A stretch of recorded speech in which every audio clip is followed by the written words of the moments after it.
Hello guys, welcome back to mister 3G vlogs. మరొక వీడియోలో మీ అందరికీ స్వాగతం సుస్వాగతం. Guys, RRB technician grade 3 application status link అనేది అఫీషియల్గా యాక్టివేట్ అయ్యిందన్నమాట. ఇంతకుముందు ఏంటంటే అప్లికేషన్ లాగిన్ అయ్యి చూసేటప్పుడు ప్రొవిజనల్లీ యాక్సెప్టెడ్ అనేసి అక్కడ చూపించేది అన్నమాట. బట్ ఇప్పుడు ఏంటంటే అఫీషియల్గా లింక్ అయితే యాక్టివేట్ చేశారు అప్లికేషన్ స్టేటస్ది. వన్స్ మీరు వెళ్ళి చెక్ చేయండి. ఇంకో విషయం ఏంటంటే చాలా వరకు ఫామ్స్ అయితే రిజెక్ట్ అవుతున్నాయి. ముఖ్యంగా ఏంటంటే 2 కారణాల వల్ల అప్లికేషన్ అనేది రిజెక్ట్ అవుతుంది.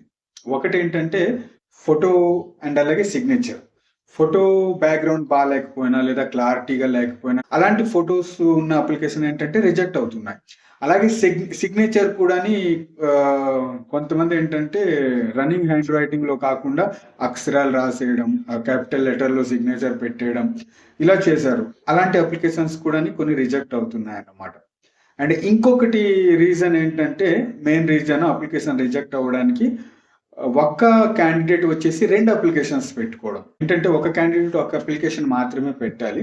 సో కొంతమంది ఏంటంటే డిఫరెంట్ ఈమెయిల్ ఐడి క్రియేట్ చేసి మొబైల్ నంబర్స్ క్రియేట్ చేసి రెండు ప్లేస్‌లో ఏంటంటే అప్లికేషన్స్ అయితే పెట్టుకున్నారు. అలాంటి వాళ్ళందరివి రిజెక్ట్ అయిపోతున్నాయి. ఓకేనా?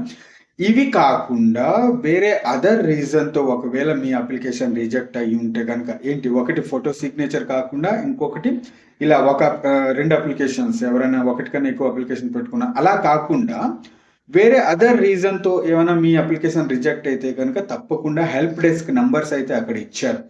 ఓకేనా? కాంటాక్ట్ నంబర్స్ అయితే ఇచ్చారు. వన్స్ మీరు చెక్ చేయండి. ఓకేనా?